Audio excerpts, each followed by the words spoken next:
that probably because he wanted to rig the election, that was why he had to use that cover-up? No, I don't think so. Because if you look at the subsequent election, that of governorship election, the INEC had to postpone it because they said that they are facing some challenges with the beavers. So the election has to be postponed in the following week. So I think that could serve as an excuse to the INEC chairman. That is as far as I'm concerned. I don't think he did it intentionally.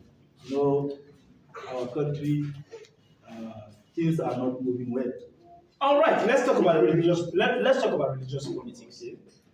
Nigeria is a country where you have people from diverse upbringing: the Muslims, the Christians, the North, the South. Normally, for most political parties, if they are picking a Christian from the South, then they will pick a deputy or a vice who is a Muslim from the North. If they are picking a Christian from the North, then they will pick a Muslim who is from the South. But in this case, we saw religious politics come into play. Yes. Do you think that Asiwaju Bola Ahmed Tinubu was fair to all Nigerians, owing to the fact that Nigeria is a federal system, practically a federal system of governance?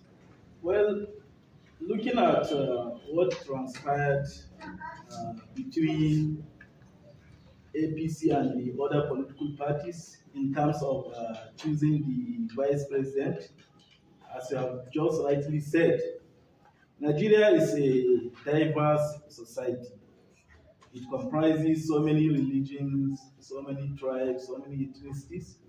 So each of these has to be given right to contest when it comes to what? Contesting.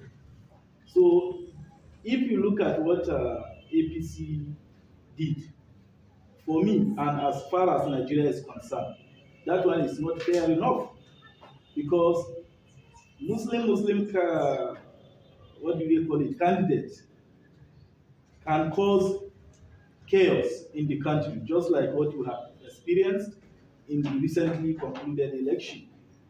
Because if you look at what happened during presidential election, everybody will bear me witness that it caused divisions.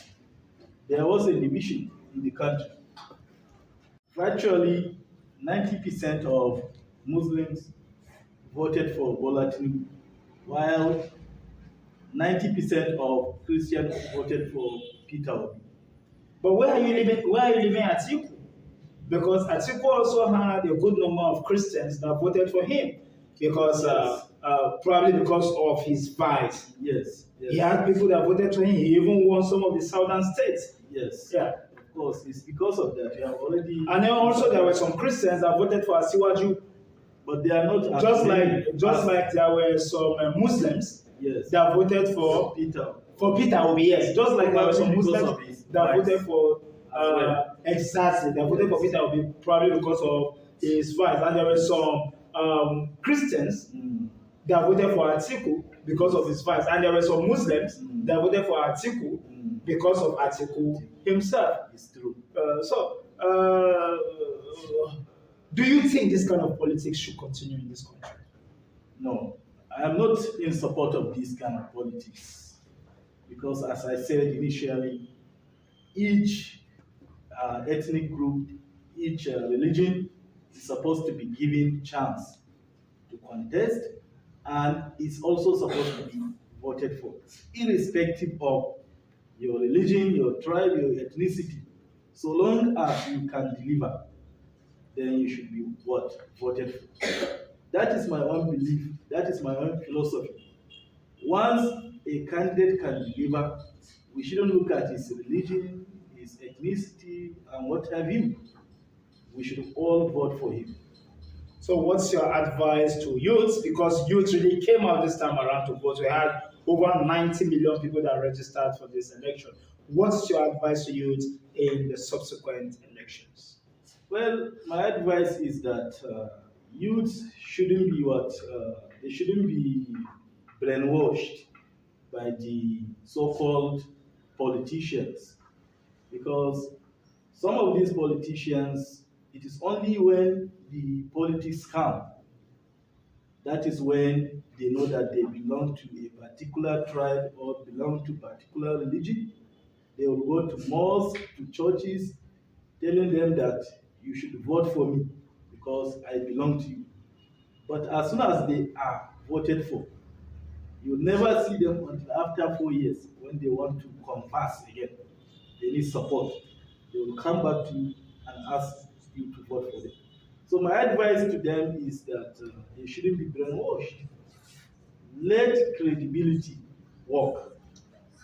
Not your ethnicity or your religion. Let candidate who is really qualified to be voted for should be what?